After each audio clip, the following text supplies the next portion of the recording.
আজ আমরা দেখতে চলেছি ২০২৪ সালে রিলিজ হওয়া একটি অসাধারণ মুভি, যার নাম হলো wish of the fairy fish. এটি মূলত একটি ফ্যান্টাসি অ্যাডভেঞ্চার মুভি, যার গল্পটি অনেক ইউনিক। রূপকথার গল্প কম বেশি তো আমরা সবাই পছন্দ করি, কিন্তু আজকের এই গল্পটি একটু বেশি ইন্টারেস্টিং এবং এর ভিএফএক্স গুলো এতটাই মনোমুগ্ধকর, যেটা দেখতে দেখতে আপনিও হারিয়ে যাবেন রূপকথার এক অন্যরকম দুনিয়ায়। তাহলে চলুন ঘুরে আসা যাক পৃথিবীর বাহিরের এক রূপকথার জগতের গল্প থেকে। তো গল্পটি শুরু হয় গভীর এক সমুদ্রের মাঝখানে, যেখানে আমরা খুব সুন্দর একটি রাজ্য দেখতে পাই। আর রাজ্যের সিংহাসনে একটি আংটি নিয়ে বসেছিল রাজ্যের রাজা।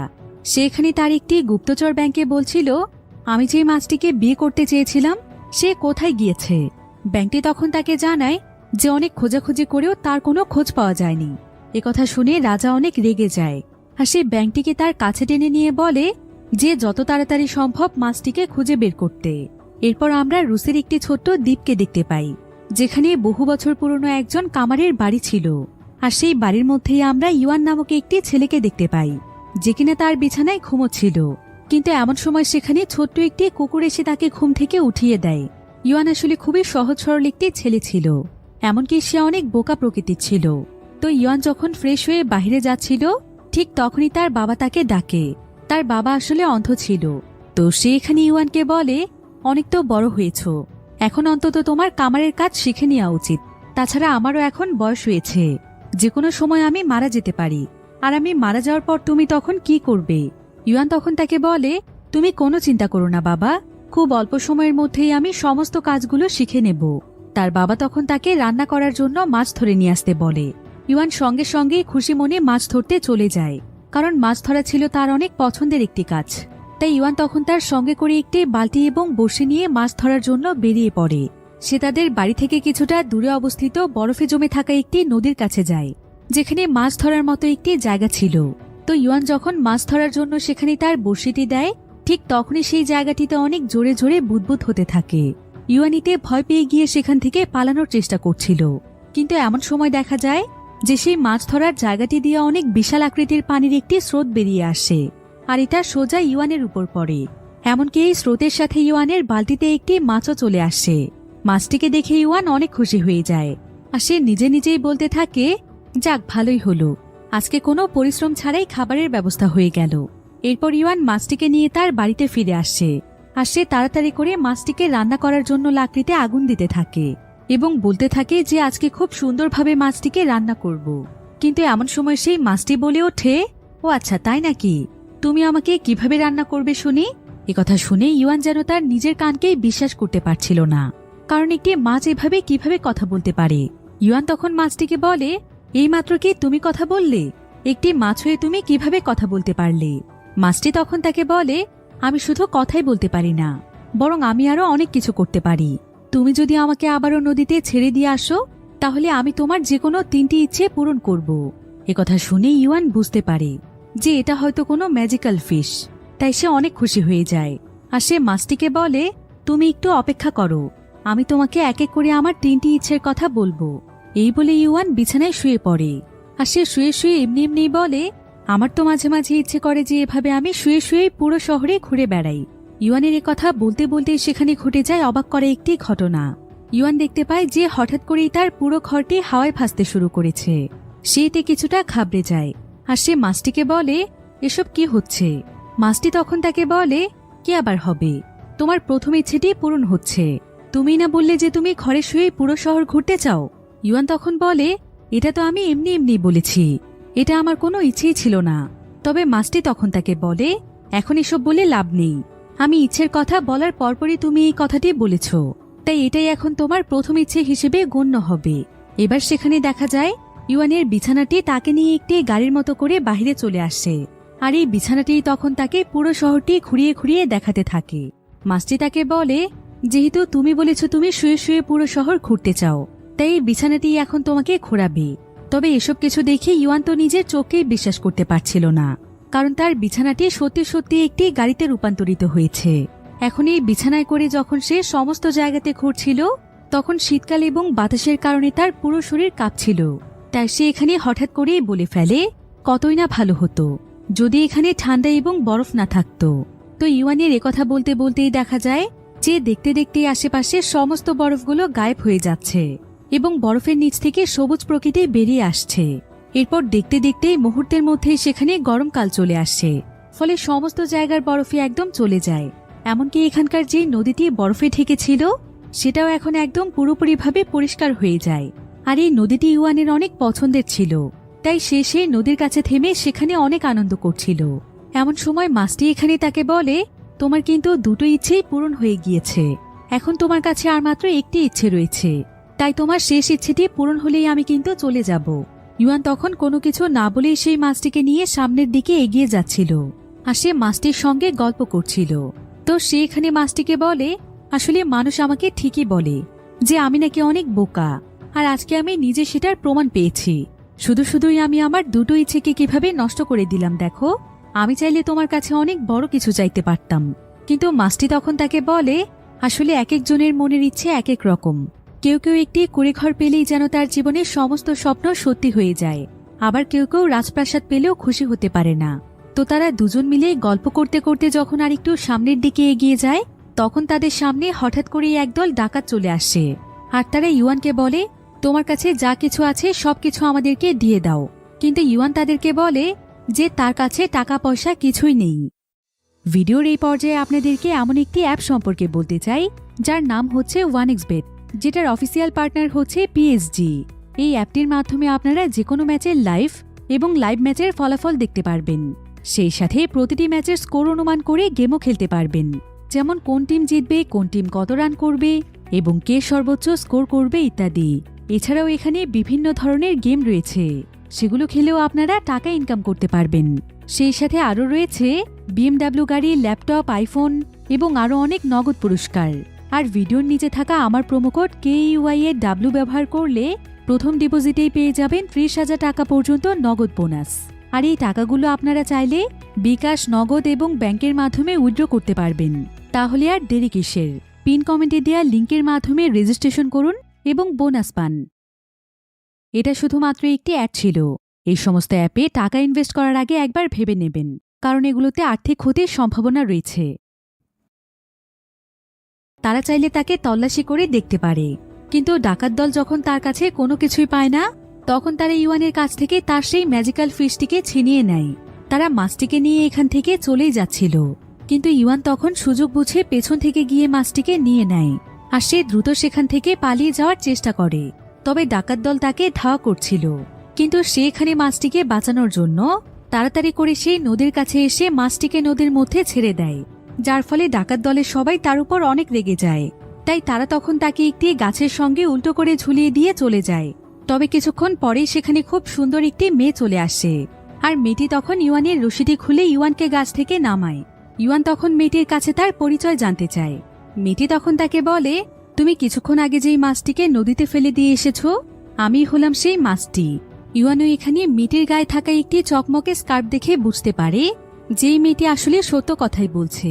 এরপর ইউয়ান মেয়েটির কাছে তার নাম জানতে চায়। মেয়েটি তখন তাকে জানায় যে তার নাম হচ্ছে ইয়ানা। এবার ইউয়ান সুযোগ পেয়ে ইয়ানার কাছ থেকে তার চকমকে স্কার্ফটি নিয়ে নেয় আর সে ইয়ানাকে বলে, তোমার কাছে কিন্তু এখনো আমার আরো একটি ইচ্ছে বাকি আছে, আর আমি চাই না আমার বাকি ইচ্ছেটি তুমি পূরণ না করেই চলে যাও। তাই ঠিক ততক্ষণ পর্যন্ত তোমার স্কার্ফটি আমার কাছেই থাকবে, যতক্ষণ পর্যন্ত না আমার শেষ ইচ্ছেটিও পূরণ হয়ে যাচ্ছে। কিন্তু এবার আমি এত সহজে কোনো কিছু চাইবো না, কারণ এমনি আমার দুটো ইচ্ছে নষ্ট হয়ে গিয়েছে। তাই এবার আমি তোমার কাছে অনেক ভেবেচিন্তে শেষ ইচ্ছেটি চাইবো, তবে ততক্ষণ পর্যন্ত তোমাকে আমার সাথেই থাকতে হবে। ইয়ানা তখন তাকে বলে, ঠিক আছে, কোনো সমস্যা নেই, তাহলে এখন আমাকে কি করতে হবে?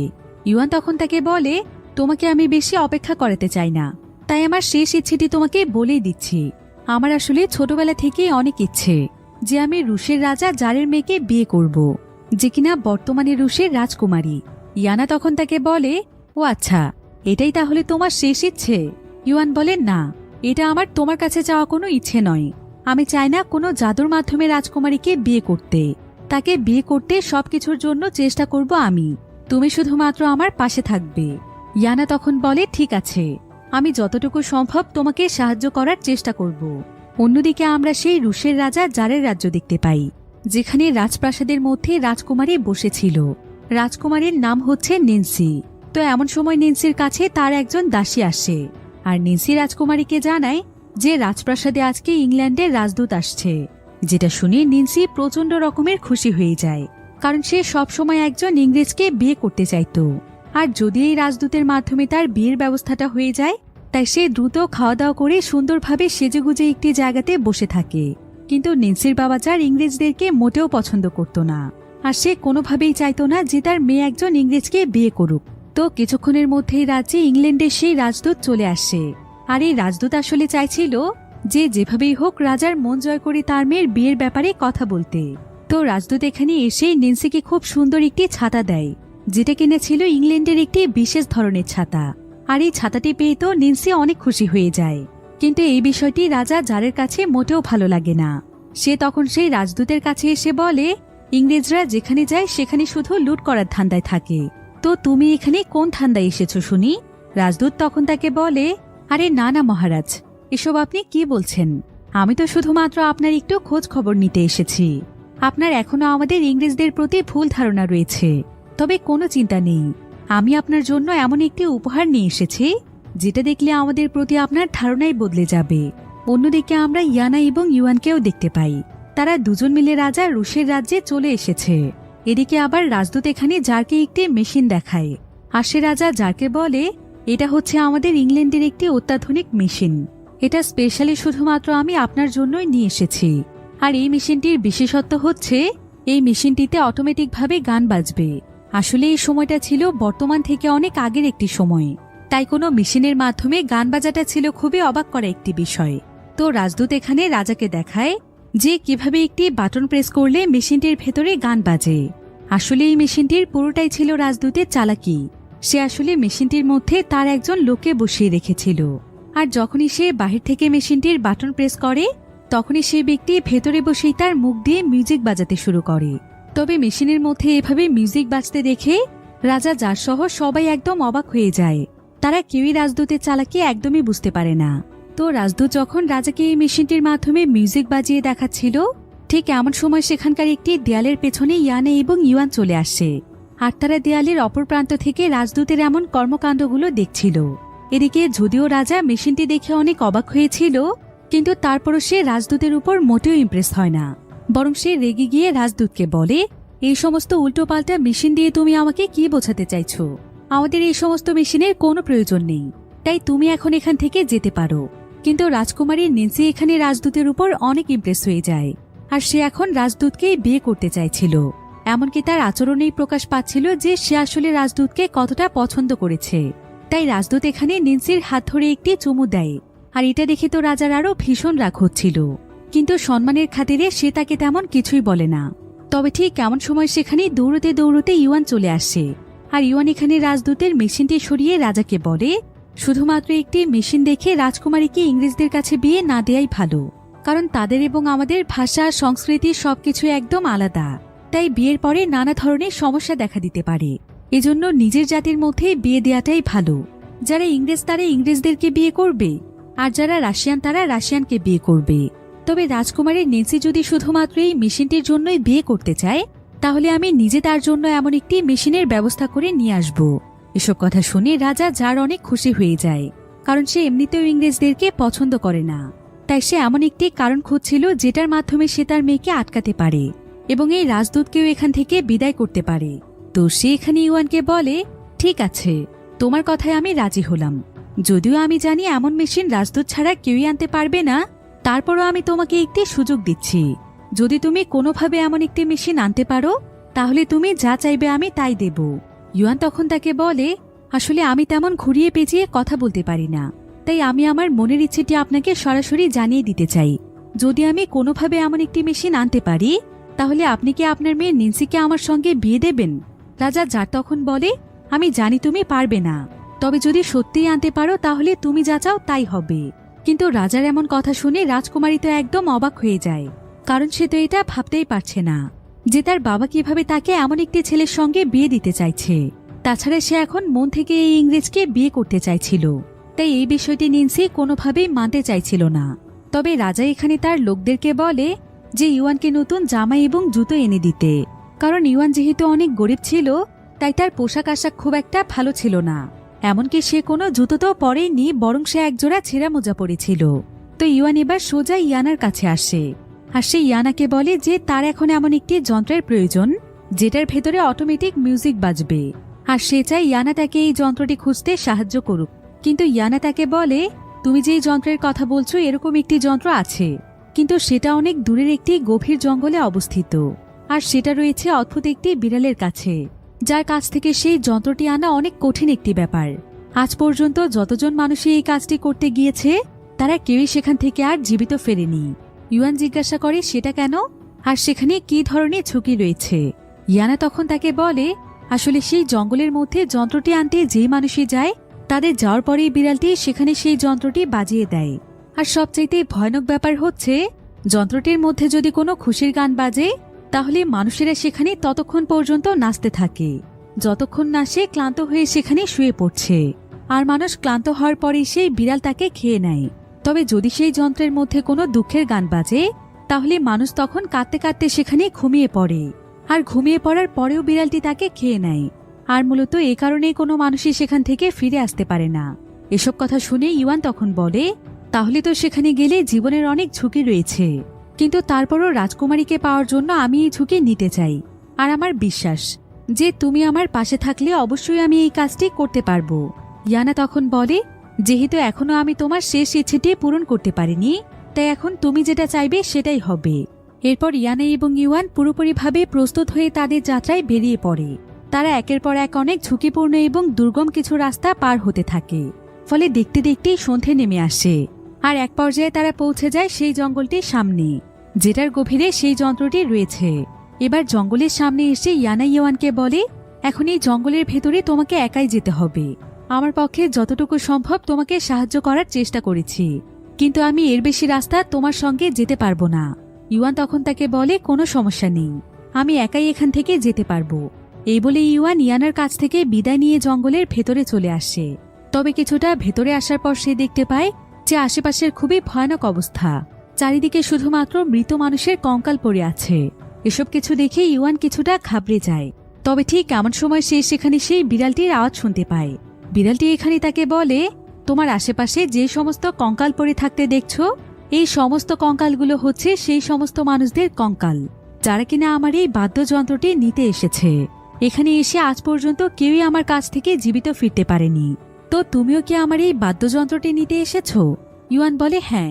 তুমি কি কোনোভাবে আমাকে এই যন্ত্রটি দিতে পারবে, কারণ আমার এটার অনেক প্রয়োজন। বিড়ালটি তখন বলে, তোমাকে আমি এক শর্তে আমার এই যন্ত্রটি দিতে পারি, সেটা হলো তোমার পছন্দ অনুযায়ী আমি একটি গান বাজাবো, আর যদি সেই গানটি তোমাকে আকৃষ্ট করতে না পারে তাহলে এই যন্ত্রটি তুমি নিয়ে যেতে পারবে। ইউয়ান তখন তার শর্তে রাজি হয়। এরপর বিড়ালটি তাকে জিজ্ঞাসা করে যে সে কোন গান শুনতে চায়, সুখের গান নাকি দুঃখের গান। ইউয়ান বলে যে সে দুঃখের গান শুনতে চায়। এরপর বিড়ালটি এখানে খুবই ইমোশনাল একটি গান গাইতে শুরু করে, আর ইউয়ান অনেক মনোযোগ দিয়ে গানটি শুনছিল। তবে অনেক সময় যাবৎ গানটি বাজার পরও ইউয়ানের কিছুই হচ্ছিল না, বরং সেও এখানে বিড়ালটির সঙ্গে গানটির পরবর্তী লাইনগুলো বলছিল। বিড়ালটি এতে একদম অবাক হয়ে যায়, আর সে ইউয়ানকে বলে, আশ্চর্য ব্যাপার, তুমি আমার এই গানটি কিভাবে জানলে? তোমার উপর আমার গান কেনই বা কোনো প্রভাব ফেলছে না? ইউয়ান তখন তাকে বলে, আসলে আমার অনেক ছোটবেলায় আমার মা মারা গিয়েছে, তবে মা যখন বেঁচে ছিল তখন আমাকে সবসময় এই গানটি শোনাতো, তাই এই গানটি আমার অনেক পছন্দের। তবে আমি এটা জানি না যে আমার মা কিভাবে এই গানটি জানতো, আর যেহেতু এই গানটি আমি অনেকবার শুনে অভ্যস্ত হয়ে গিয়েছি তাই হয়তো গানটি আমার উপর কোনো প্রভাব ফেলছে না। তো এবার শর্ত অনুযায়ী বিড়ালটি হেরে যায়। তবে বিড়ালটি তখন ইউয়ানকে বলে, তুমি যদি আমার কাছ থেকে আমার এই বাদ্যযন্ত্রটি নিয়ে যাও তাহলে তো কোনো মানুষই এখানে আর আসবে না, ফলে আমি না খেতে পেয়ে মারা যাব, কারণ আমার কাছে খাওয়ার মতো কিছুই নেই। বিড়ালটির এমন কথা শুনে ইউয়ানের তার উপর অনেক মায়া হয়, তাই সে তখন তার থলি থেকে খাবার বের করে বিড়ালটিকে খেতে দেয়।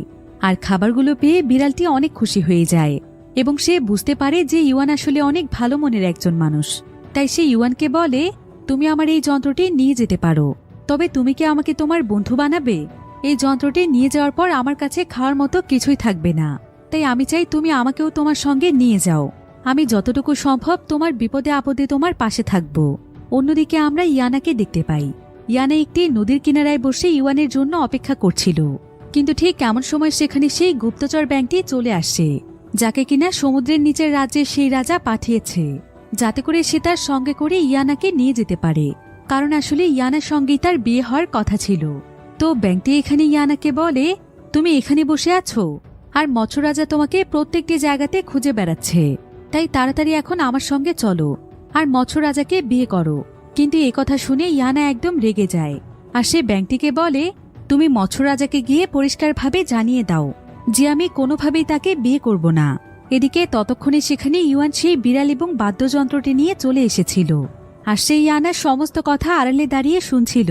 এবার ইয়ানা ইউয়ানকে দেখতে পেয়ে বলে, শেষ পর্যন্ত তাহলে তুমি যন্ত্রটি আনতে পেরেছ। ইউয়ান তখন বলে, শুধুমাত্র যন্ত্রই নয়, বরং যন্ত্রের মালিককেও আমি আমার সঙ্গে করে নিয়ে এসেছি। ও এখন আমার বন্ধু। এটা শুনে ইয়ানা অনেক খুশি হয়ে যায়। এরপর তারা দুজন মিলে রওনা হয় রাজপ্রাসাদের উদ্দেশ্যে। তবে যাওয়ার পথে ইউয়ান ইয়ানাকে বলে, আমি তোমার সমস্ত কথা শুনে ফেলেছি। তুমি মৎস্য রাজাকে বিয়ে করতে চাও না, তাই তুমি তোমার রাজ্য থেকে পালিয়ে এসেছো। কিন্তু তাকে তুমি কেন বিয়ে করতে চাও না? ইয়ানা বলে, আমি আসলে তাকে ভালোবাসি না, আর যাকে আমি ভালোবাসি না তাকে বিয়ে করব কিভাবে বলো? আমি তো সব সময় এমন একজন মানুষকে বিয়ে করতে চাই যাকে আমি মন থেকে ভালোবাসবো এবং সেও আমাকে মন থেকে ভালোবাসবে। এবার অন্যদিকে আমরা আবারও রাজা জারের রাজ্য দেখতে পাই, যেখানে আজকে রাজকুমারী নেন্সিকে বিয়ে করার জন্য ইতালির একজন রাজদূত এসেছে। কিন্তু আসলে সে ছিল ইংল্যান্ডেরই সেই রাজদূত যাকে রাজা একদমই পছন্দ করেনি। তাই সে রাজাকে নতুন করে ইমপ্রেস করার জন্য ছদ্মবেশে এসেছে। কিন্তু রাজকুমারী নেন্সি তাকে কিছুক্ষণের মধ্যেই চিনে ফেলে, যার ফলে সে অনেক খুশি হয়ে যায়।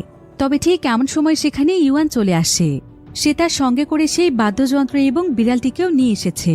তো রাজদূতের রাজাকে ইমপ্রেস করার আগেই ইউয়ান সেই বিড়ালটিকে সেখানে খুশির গান গাইতে বলে, আর তার এই খুশির গানটি শুনে সবাই সেখানে নাচতে শুরু করে।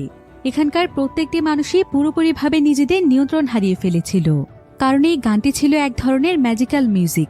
তাই এখানকার কেউই নিজেদেরকে কোনোভাবেই নিয়ন্ত্রণ করতে পারছিল না। নাচতে নাচতে তাদের অবস্থা একদম খারাপ হয়ে যাচ্ছিল। এবার পরিস্থিতি নিয়ন্ত্রণে আনার জন্য ইউয়ান সেই বিড়ালটিকে গান থামাতে বলে। এরপর দেখা যায় রাজা ইউয়ানের উপর প্রচন্ড খুশি হয়ে যায়, আর সে ইউয়ানকে বলে, তুমি আমার মন জয় করে নিয়েছ। এত সুন্দর গান আমি আমার জীবনে কোনোদিনও শুনিনি, তাই আমি চাই আজ থেকে তুমি এবং তোমার বিড়ালটি আমাদের মহলেই থাকো। ইউয়ান তখন বলে, আমি তো নেন্সির দেওয়া শর্ত পূরণ করে ফেলেছি, তাহলে এখন কি আমি নেন্সিকে বিয়ে করতে পারি? রাজা তখন বলে, অবশ্যই। কিন্তু নেন্সি মোটেও রাজি ছিল না। তাই সে ইউয়ানকে বিয়ে না করার জন্য চালাকি করে সে ইউয়ানকে বলে, আসলে আমিও তোমাকে বিয়ে করতে চাই, কিন্তু তোমাকে বিয়ে করার আগে আমি একটি বিষয় পরীক্ষা করে দেখতে চাই যে তুমি আসলে আমাকে কতটা ভালোবাসো আর আমার জন্য তুমি কি কি করতে পারো। ইউয়ান তখন বলে, আমি তোমার জন্য সবকিছুই করতে পারবো, তোমার জন্য আর কি করতে হবে বলো? একথা শুনে নেন্সি কিছুক্ষণ চুপ থাকে। নেন্সি আসলে ইউয়ানকে এমন একটি কাজ দিতে চাইছিল যেটা ইউয়ান যেন কোনোভাবেই পূরণ করতে না পারে এবং সে দ্বিতীয়বার এখানে ফিরে না আসতে পারে। তো নেন্সি তখন ইউয়ানকে বলে, আমি আজকের রাতটি একটু চিন্তা করে দেখতে চাই, আর কাল তোমাকে জানাবো যে তোমাকে কি করতে হবে। এবার ইউয়ান সেখান থেকে ইয়ানার কাছে চলে আসে। ইউয়ানকে খুশি দেখতে পেয়ে ইয়ানা তাকে বলে, কি ব্যাপার, রাজকুমারীর সঙ্গে তোমার বিয়ে ঠিক হয়ে গিয়েছে? তোমাকে এত খুশি দেখাচ্ছে কেন? কিন্তু ইউয়ান তখন বলে, আরে না না, বিয়ে ঠিক হয়নি, তবে রাজকুমারী বলেছে যে সে আমাকে বিয়ে করবে, কিন্তু সেটার জন্য সে আমার একটি পরীক্ষা নিতে চায়। তবে আমি যে কোনো পরীক্ষার জন্যই প্রস্তুত। অন্যদিকে সেদিন মাঝরাতে দেখা যায় যে নেন্সি রাজপ্রাসাদের অনেক পুরাতন একটি রুমের মধ্যে আসে। সেখানে অনেক বছর পুরনো একটি সোফা ছিল, আর এই সোফাটির মাধ্যমে নেন্সি প্রায় সময়ই রিচুয়াল করে তার মৃত মায়ের আত্মাকে ডেকে নিয়ে আসে। তার মাও আসলে তার মতোই একজন দুষ্টু প্রকৃতির মানুষ ছিল।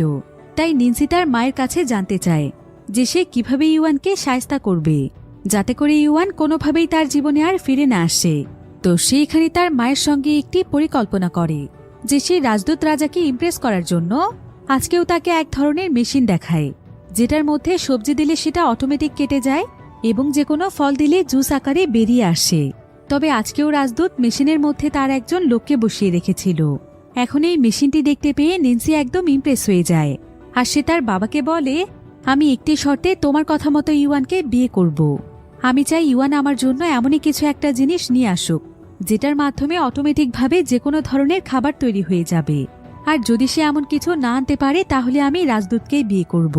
রাজা তখন তাকে বলে, এমন এক ধরনের মাদুর সম্পর্কে আমি শুনেছিলাম, যেটার মাধ্যমে নাকি অটোমেটিকভাবে যে কোনো খাবারই তৈরি হয়ে যায়, কিন্তু বাস্তবে আমি ওই ধরনের কোনো মাদুর দেখিনি, আর জানি না সেটা সত্যি আছে কিনা। তবে ইউয়ান নেন্সির এই শর্তটিও মেনে নেয়, আর সে আবারও ইয়ানাকে নিয়ে চলে যায় সেই মাদুরের সন্ধানে।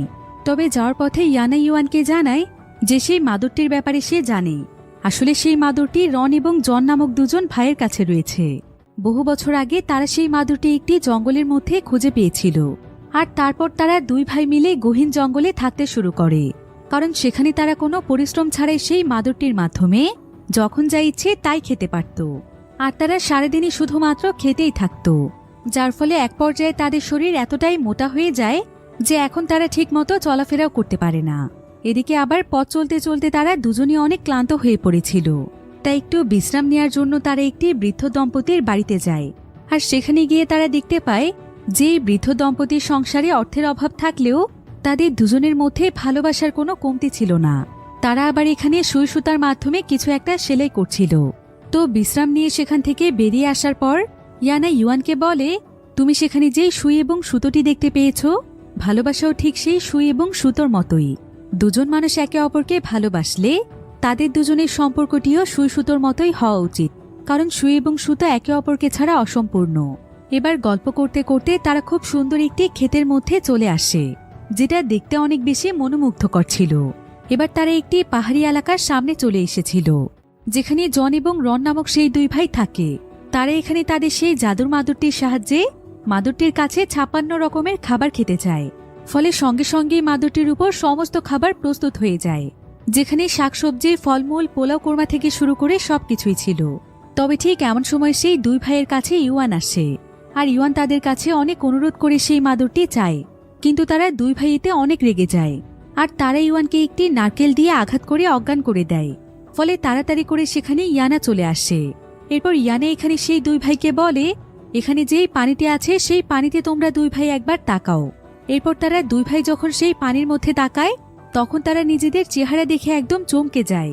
তারা তো বিশ্বাসই করতে পারছিল না যে তারা এখন দেখতে এমন দানবের মতো হয়ে গিয়েছে। ইয়ানা তখন তাদেরকে বলে, আর কিছুদিন এভাবে খেতে থাকলে তোমরা দুজনই ব্লাস্ট হয়ে মারা যাবে। তার উপর আবার এমন শরীর নিয়ে তোমরা কি কোনো মেয়েকে বিয়ে করতে পারবে?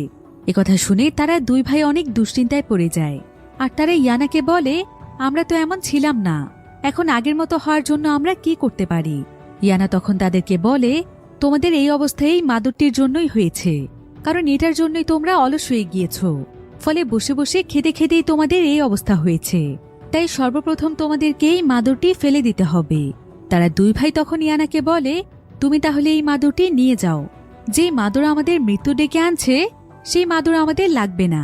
আর কিছুক্ষণ পরে ইউয়ানের জ্ঞান ফিরে আসলে ইয়ানা ইউয়ানকে নিয়ে আবারও রওনা হয় রাজপ্রাসাদের উদ্দেশ্যে। এরপর দেখতে দেখতে তারা খুব সুন্দর একটি ফুল বাগানের মধ্যে চলে আসে। ইউয়ান তখন এখান থেকে অনেকগুলো ফুল তুলে নেয়, যেগুলো দিয়ে সে রাজকুমারীকে প্রপোজ করবে। কিন্তু ইয়ানা এখানে তাকে বলে, তুমি এখনো একটি বিষয় বুঝতে পারোনি, যে রাজকুমারী নেন্সি তোমাকে ভালোই বাসে না, এমনকি সে তোমাকে বিয়েও করতে চায় না। তাই তোমার হাত থেকে বাঁচার জন্য সে তোমাকে বারবার এমন কঠিন কাজ দিচ্ছে, যাতে করে দ্বিতীয়বার তুমি তার কাছে ফিরতেই না পারো। কিন্তু ইউয়ান তাকে বলে, এমন কিছুই নয়, হয়তো সে আমার ভালোবাসার পরীক্ষা নিতে চাইছে। এবার ইউয়ান ইয়ানার হাত ধরে, আর সে ইয়ানাকে বলতে থাকে যে সে কিভাবে রাজকুমারীকে প্রপোজ করবে। ইউয়ান খুবই সুন্দরভাবে এখানে ভালোবাসার কথা বলছিল। তার কথার এমন সৌন্দর্য এবং তার সরলতা দেখে ইয়ানার মনে তার জন্য অদ্ভুত এক ধরনের মায়া কাজ করছিল। ইয়ানা এখানে প্রথমবারের মতো অনুভব করতে পারে যে সে আসলে ইউয়ানকে ভালোবেসে ফেলেছে, কিন্তু সে ইউয়ানকে এ ব্যাপারে কিছুই বলে না। অন্যদিকে আমরা নেন্সি এবং সেই রাজদূতকে দেখতে পাই। তারা দুজন একসঙ্গে অনেক আনন্দ করছিল, কারণ তারা ভাবছিল যে ইউয়ান হয়তো আর ফিরতে পারবে না। কিন্তু ঠিক এমন সময় রাজ্যে ইউয়ান ফিরে এসে রাজ্যের সমস্ত মানুষদেরকে বিভিন্ন রকমের খাবার দিতে থাকে। ফলে রাজ্যের সবাই একসঙ্গে উৎসব পালন করছিল। এবার রাজা এই সমস্ত কিছু নেন্সিকে দেখিয়ে বলে, এই দেখো, রাজ্যের মানুষেরা ইউয়ানকে কতটা পছন্দ করে, তাই ইউয়ানকে এখন তুমি নিশ্চিন্তে বিয়ে করতে পারো। তোমার জন্য কত কিছু করেছে। কিন্তু নেন্সি এটা কোনোভাবেই চাইছিল না, তাই সে আবারও সেই পুরনো রুমটিতে গিয়ে তার মায়ের আত্মাকে ডাকে, আর তার কাছে জানতে চায় যে এখন সে কি করবে। তার মা তখন তাকে আরো একটি পরামর্শ দেয়। এবার নিন্সি তার বাবাকে এসে বলে যে সে যত তাড়াতাড়ি সম্ভব ইউয়ানকে বিয়ে করতে চায়। সকলের মতো সেও ইউয়ানকে অনেক ভালোবেসে ফেলেছে, কিন্তু তার মায়ের কথা তার অনেক মনে পড়ছে। তাই সে চায় তার বিয়ের আগে তার মায়ের আশীর্বাদ পেতে। আর এটার জন্য ইউয়ানকে এখন একটি অন্ধকার দুনিয়াতে যেতে হবে, যেখানে মৃত মানুষের আত্মারা থাকে। কিন্তু সেখানে কোনো জীবিত মানুষের যাওয়াটা ছিল অসম্ভব একটি ব্যাপার। তাছাড়া একবার সেই দুনিয়ায় প্রবেশ করলে কোনো মানুষই আর আসল পৃথিবীতে ফিরে আসতে পারে না। তবে রাজা এখানে খুব ভালোভাবেই বুঝতে পারে যে তার মেয়ে নিন্সি ইউয়ানকে বিয়ে না করার জন্যই এমনটা করছে।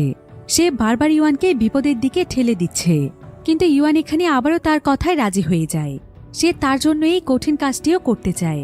এরপর ইউয়ান সোজা চলে আসে ইয়ানার কাছে, আর সে ইয়ানাকে এই সমস্ত কথা জানায়।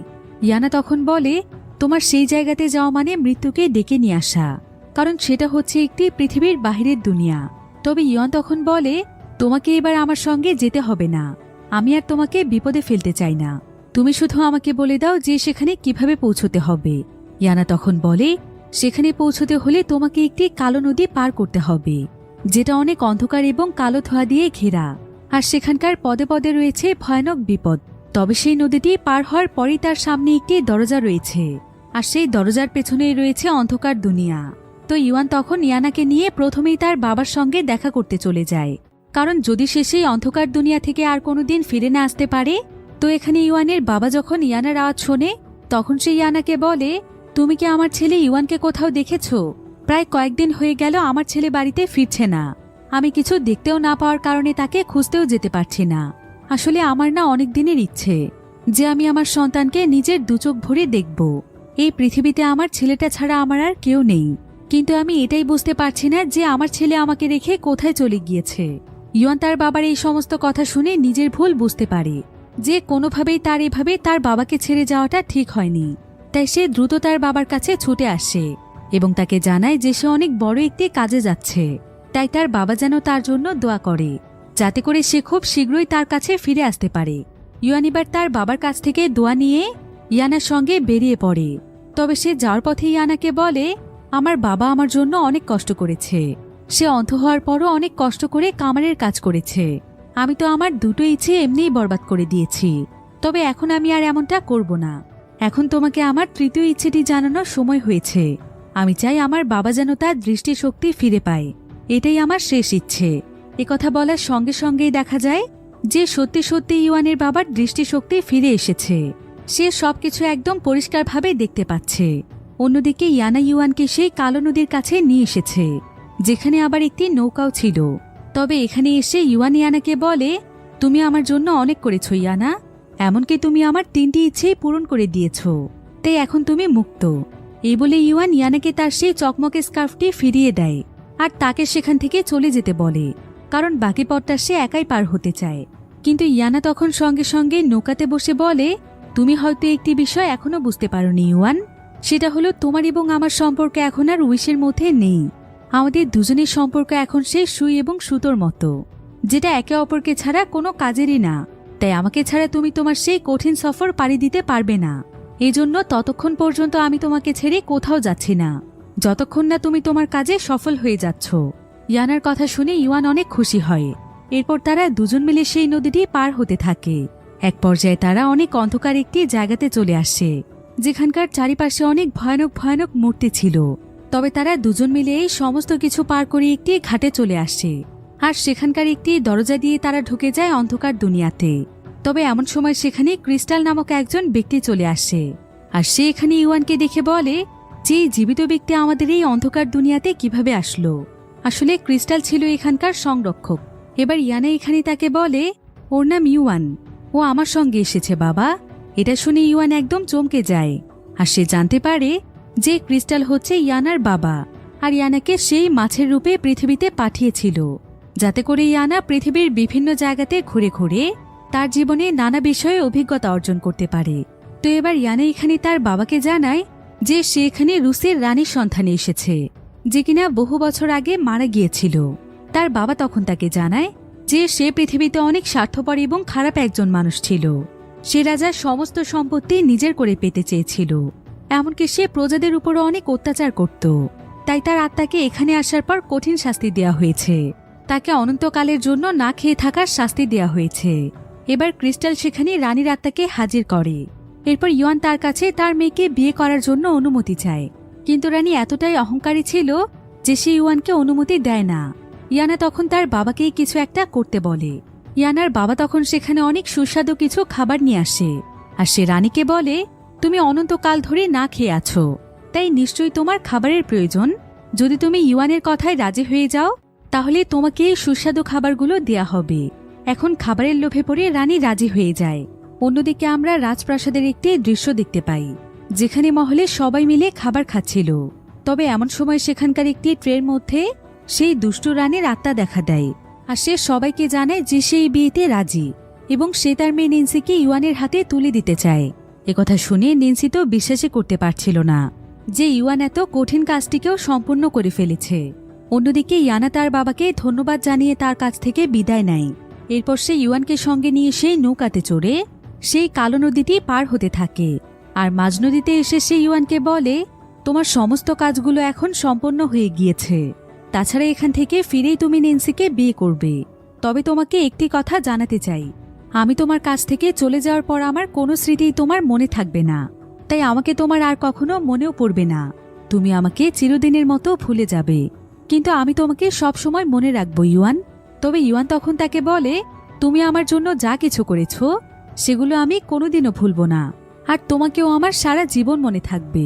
অন্যদিকে নেন্সি সেই পুরনো রুমটিতে আসে, আর সে প্রচণ্ড রেগে গিয়ে তার মায়ের সেই সোফাটিকে ভাঙতে শুরু করে। কিন্তু এমন সময় তার মায়ের আত্মা সেখানে এসে তাকে বলে, আমি জানি যে তুমি আমার উপর অনেক রেগে আছো, কিন্তু আমি বহু বছর ধরে না খেয়েছিলাম, তাই খাবার দেখে আমি আমার লোভ সামলাতে পারিনি। তবে আমার কাছে তোমার এই বিয়ে বন্ধ করার আরও একটি উপায় আছে। আমি আসলে ইওয়ানের ব্যাপারে একটি কথা জানি, সেটা হলো ইওয়ান এতদিন যেই কঠিন কাজগুলো সম্পন্ন করেছে সেই সমস্ত কাজগুলো সে একটি জাদুর মাছের সাহায্যে করেছে। আর তুমি তো খুব ভালো করেই জানো যে আমাদের রাজ্যে জাদু ব্যবহার করা নিষেধ, তাই তুমি খুব ভালোভাবেই বুঝতে পারছো যে তোমাকে এখন কি করতে হবে। এবার অন্যদিকে দেখা যায় যে সেই কালো নদী পার হতে হতে একদম সকাল হয়ে গিয়েছে। তবে ইওয়ান অনেক ক্লান্ত হয়ে ঘুমিয়ে পড়েছিল, কিন্তু কিছুক্ষণ পর যখন তার জ্ঞান ফিরে আসে তখন সে আর ইয়ানাকে দেখে চিনতে পারছিল না, তাই সে ইয়ানার কাছে তার পরিচয় জানতে চায়। ইয়ানা তখন তাকে জানায় যে সে একজন মাছি, তাই সে তাকে নদী পার করতে সাহায্য করেছে। ইওয়ান তখন ইয়ানাকে ধন্যবাদ দিয়ে রাজপ্রাসাদের দিকে ফিরতে থাকে, কিন্তু যার পথে তার বারবার মনে হচ্ছিল যে সে হয়তো কাউকে ভুলে গিয়েছে। এরপর ইওয়ান সঙ্গে সঙ্গে নেন্সির কাছে চলে আসে, আর সে নেন্সিকে বলে, যদিও আমি তোমার দেওয়ার সমস্ত কাজই সম্পন্ন করতে পেরেছি, কিন্তু আমার কাছে কেন যেন মনে হচ্ছে আমি আর তোমাকে ভালোবাসি না, আমি হয়তো অন্য কাউকে ভালোবাসি। তবে সে কে হতে পারে সেটা আমি নিজেও জানি না। নেন্সি তখন ইওয়ানকে বলে, তুমি আমাকে একটি সত্যি কথা বলো তো, তুমি আমার জন্য যেই কঠিন কঠিন কাজগুলো সম্পন্ন করেছো সেই কাজগুলো কি তুমি একাই সম্পন্ন করেছো? ইওয়ান তখন বলে, না না, আমার কাছে মনে হচ্ছে বারবার কেউ একজন জাদুর মাধ্যমে আমাকে সাহায্য করেছে। আর জাদুর কথা বলতেই নেন্সি তার প্রজাদেরকে বলে ইওয়ানকে শাস্তি দেওয়ার জন্য, কারণ জাদুর ব্যবহার তাদের রাজ্যে পুরোপুরিভাবে নিষিদ্ধ, তাই ইওয়ানকে সেখানে মৃত্যুদণ্ড দেয়া হয়। যদিও রাজা জারিটা কিছুতেই চাইছিল না, কিন্তু সে চাইলেও রাজ্যের নিয়মের বাইরে যেতে পারছিল না। এরপর ইওয়ানের চোখে কাপড় বেঁধে ইওয়ানকে প্রজারা মেরেই ফেলতে যাচ্ছিল, কিন্তু এমন সময় সেখানে ইয়ানা চলে আসে, আর সে নেন্সিকে বলে যে নেন্সি তাকে যা বলবে সে তাই করবে, কিন্তু তার বিনিময়ে সে যেন ইওয়ানকে ছেড়ে দেয়। নেন্সি তখন ইয়ানাকে জানায় যে সে তার কাছে 3টি ইচ্ছে চায়। প্রথমটি হচ্ছে সেই রাজ্যের রানী হতে চায়, আর ইয়ানা যখন তার এই ইচ্ছেটি পূরণ করে দেয় তখন নেন্সির মাঝে অনেক বেশি অহংকার চলে আসে, তাই সে তার বাবাকেও একটি জায়গাতে বন্দি করে ফেলে। এরপর সে ইয়ানাকে তার দ্বিতীয় ইচ্ছেটি জানায় যে সে চায় ইংল্যান্ডের রাজা তার জন্য বিয়ের প্রস্তাব নিয়ে আসুক। এবার দেখতে দেখতে সেখানে ইংল্যান্ডের সেনাপতি চলে আসে, আর সে সেখানকার রাজার জন্য তাকে বিয়ের প্রস্তাব দেয়। এটা দেখে ইংল্যান্ডের সেই রাজদূত নেন্সিকে বলে, তুমি না আমাকে বিয়ে করতে চেয়েছিলে? নেন্সি তখন তাকে বলে, যদি আমি রাজাকেই বিয়ে করতে পারি তাহলে আমি রাজদূতকে কেন বিয়ে করব? এরপর নেন্সি রাজদূতকেও বন্দি বানিয়ে ফেলে। অন্যদিকে ইওয়ানকে ছেড়ে দেয়া হয়েছিল, তবে ইওয়ান কেন যেন বারবার সেই সমস্ত জায়গাগুলোতে যাচ্ছিল যেখানে সে ইয়ানার সঙ্গে গিয়েছিল। তবে শত চেষ্টা করেও ইয়ানার ব্যাপারে তার কোনো কিছুই মনে পড়ছিল না। এরপর রাতের বেলা ইওয়ান যখন তার বাবার সঙ্গে দেখা করতে যায় তখন দেখা যায় যে সেখানে জন এবং রন এসেছে, আর তাদের শরীর এখন একদম স্বাভাবিক হয়ে গিয়েছে। এবার ইউয়ানের বাবা এখানে ইউয়ানকে বলে, তুমি তোমার সঙ্গে ইয়ানাকে কেন আনলে না? গতবার তো তুমি ইয়ানাকে সঙ্গে করে নিয়ে এসেছিলে।